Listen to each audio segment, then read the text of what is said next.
Assalamu alaikum dear audience, this is Sanobar Sultan and here we are on Sanobar's World.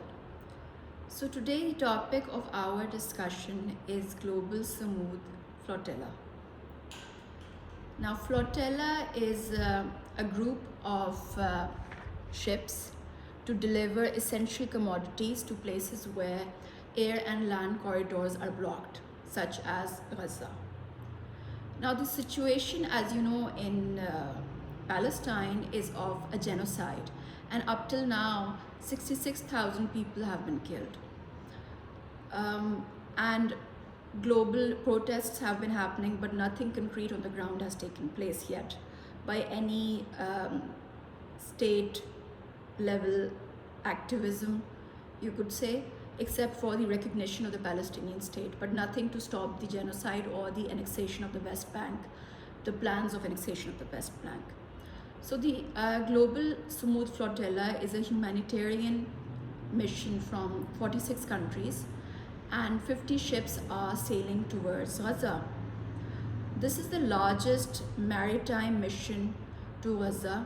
In fact, the Global Sumud Flotilla is a coalition of 4 types of flotilla, including firstly the Global Movement to Gaza, secondly a Freedom Flotilla Coalition, which has 15 years of sea experience, including previous missions to Gaza such as Madeleine and Handala. Third is the Maghreb Sumud Flotilla, which is from North Africa, which is a North African based initiative. And fourthly is Sumud Nurantara. This is from countries including Malaysia and its neighboring 8 other countries. Now since 2010, all flotillas attempting to reach Gaza or break the Gaza blockade have been intercepted by Israel in international waters.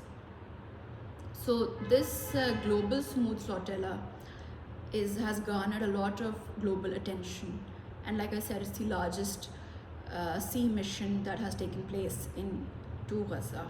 Now, what is the Israeli government's view about this Sumud Flotilla?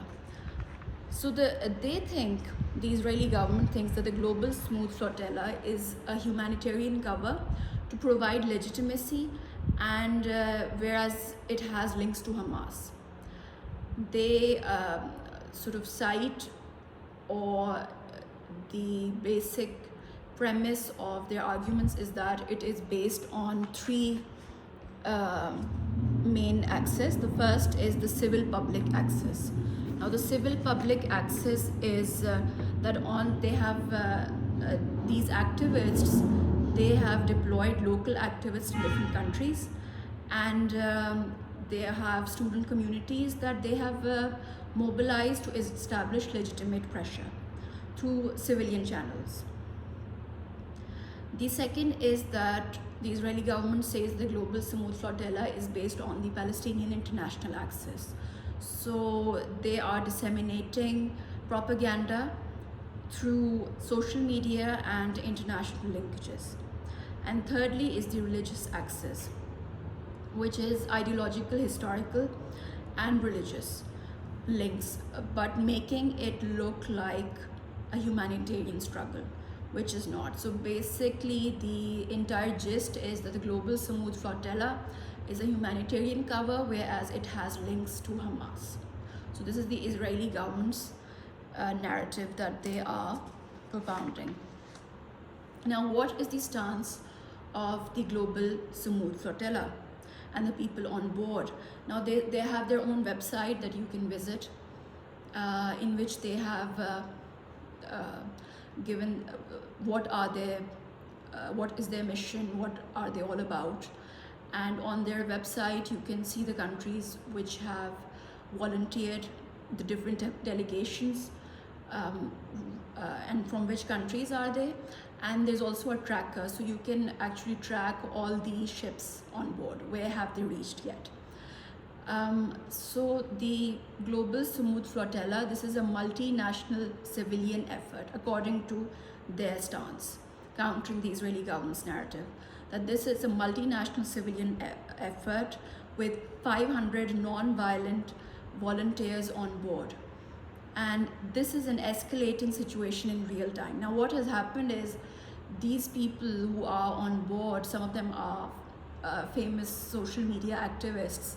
They put up their videos on social media, be it on all their social media handles.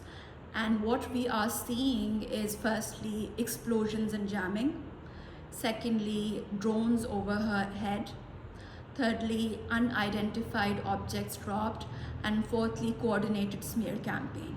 So this is while the mission, the global Sumud Flotilla, which embarked on this journey, and it's still going on. So as of today, it is almost reaching its destination, Gaza. So it's very close. It's been a month since they have been, almost a month since they have been, making this journey. And what has happened is because of the explosions and the drones and the jamming that is taking place as the vessels draw near to Gaza, the Turkish, Spanish and Italian ships have arrived. These naval ships have arrived to escort the flotilla after several attacks from Israel. And probably this is just to provide a moral support. Doesn't look like they are armed in any way, but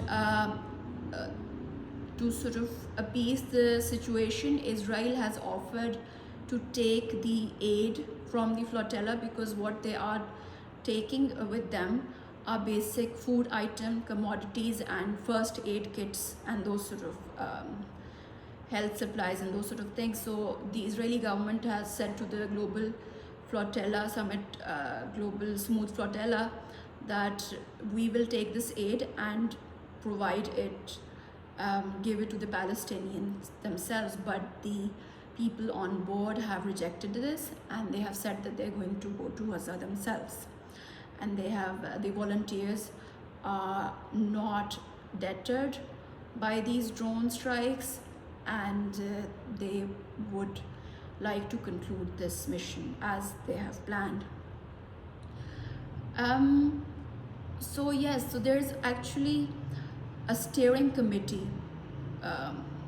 which is steering this entire global Sumud Flotilla, and some of its famous names include Greta Thunberg, Cleoniki Alexopoulos, Yasmin Akar, among others. Now, who are the most famous people on board? So actually there are people involved in this global Sumud Flotilla from all professional backgrounds. But the most famous person on board is actually Greta Thunberg, and she's in the steering committee. And Greta is this Swedish climate and political activist.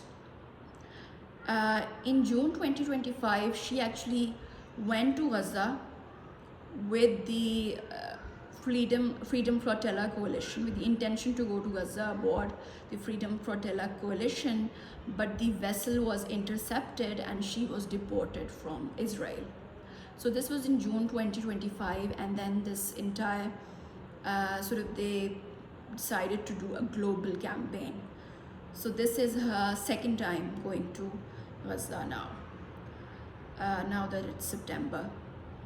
So she is the most famous face of this entire mission.